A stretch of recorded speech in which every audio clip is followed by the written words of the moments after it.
Love science, man.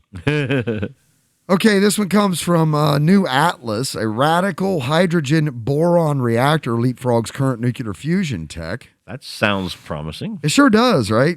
Besides, I like to just say radical. What was it? A radical hydrogen boron reactor. The word I liked the best in that sentence was leapfrog.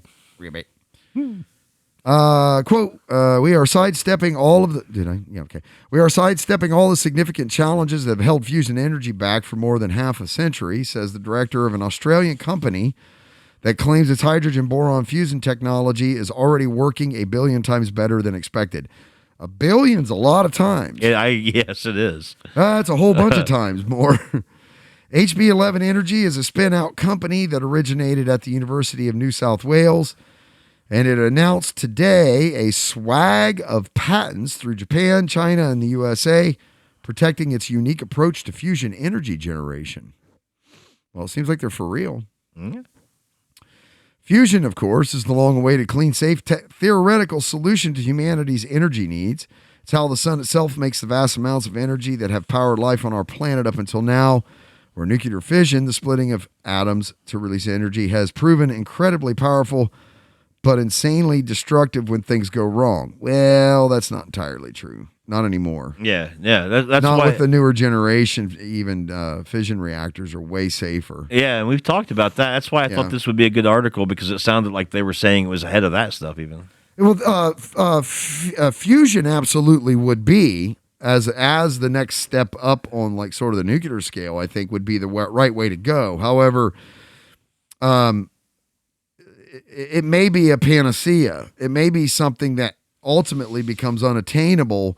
And my opinion is because of that, we shouldn't, be trashing fission reactors, especially the new ones like the thorium salts reactors, because they don't blow up and have the meltdown issues that that you and I grew up associated. 3 Mile Island, Chernobyl, that shit, Fukushima. The new generation reactors don't do that anymore. They're different. You know what the highest step we found in the universe is on the whole conversion of matter to energy? I don't think it's high. It's accretion. Oh, okay, yeah. Of course that would be. Yeah, I thought you meant like.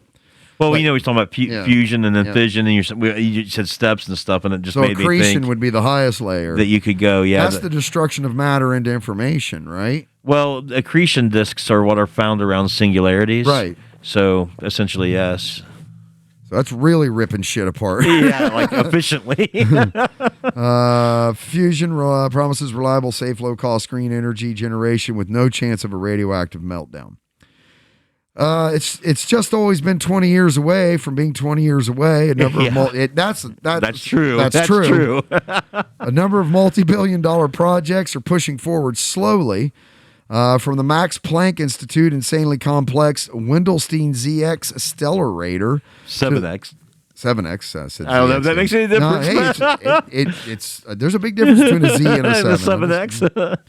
To the 35-nation ITER Tokamak project, which I think has got a real good shot. Yeah. And most rely on deuterium tritium thermonuclear fusion approach that requires the creation of ludicrously hot temperatures, much hotter than the surface of the sun, at up to 15 million degrees Celsius or 27 million degrees Fahrenheit. At that temperature, does it matter? Yeah, if you're not getting enough energy from the heat.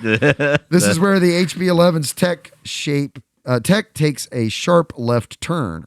Take a left turn at Albuquerque. The result of decades of research by Emeritus Professor Heinrich Hora. When he wasn't doing that, I shouldn't do that. Heinrich Hora. He's like, this sounds like a guy that should be shooting rockets at like Great Britain from occupied Germany.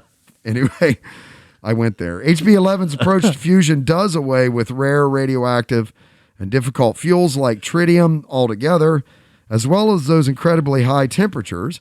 Instead, it uses plentiful hydrogen and boron, B11, employing the precise application of some very special lasers to start the fusion reaction. Ooh, laser what do you mean beams. that's not a vitamin? I already swallowed it. No.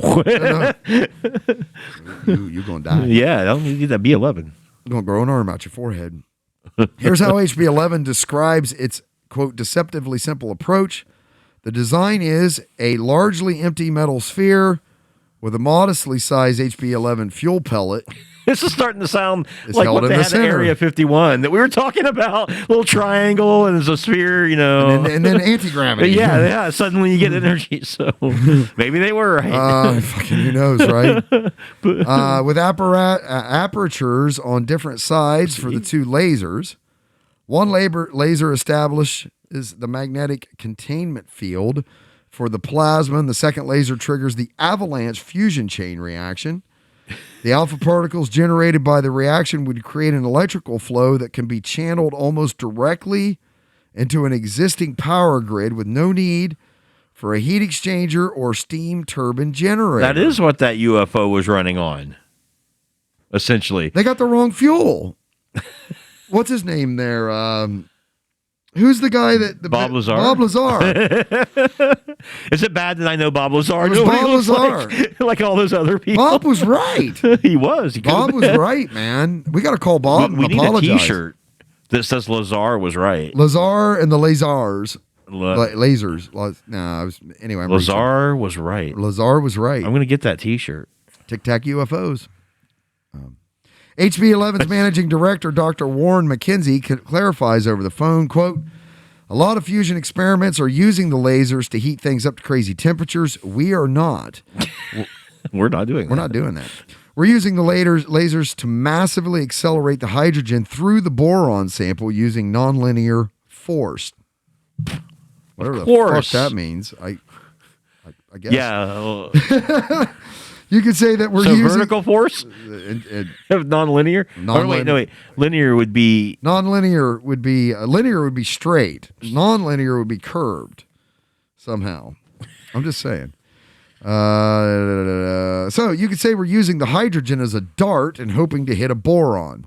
You could say that. Wow. If we hit one, we can start a fusion reaction. That's the essence of it. You've got a scientific appreciation of temperature. It's essentially the speed of atoms moving around. Creating fusion using temperature is essentially randomly moving atoms around and hoping they'll hit one another. Our approach is much more precise. The hydrogen-boron fusion creates a couple of helium atoms, he continues. They're naked heliums. Aw, get them some clothes, man. Yeah. They don't have electrons, so they have a positive charge. We just have to collect that charge. Essentially, the lack of electrons is a product of the reaction, and it directly creates the current. Well, but does it create more energy than the lasers require? I hope the so. process requires? The lasers themselves rely upon cutting-edge chirped pulse amplification. Chirped pulse amplification technology, the development of which won its inventors the 2018 Nobel Prize in Physics. Okay. Much smaller and simpler than any of the high-temperature fusion generators. HB11 says its generators would be compact, clean, and safe enough to build in urban environments.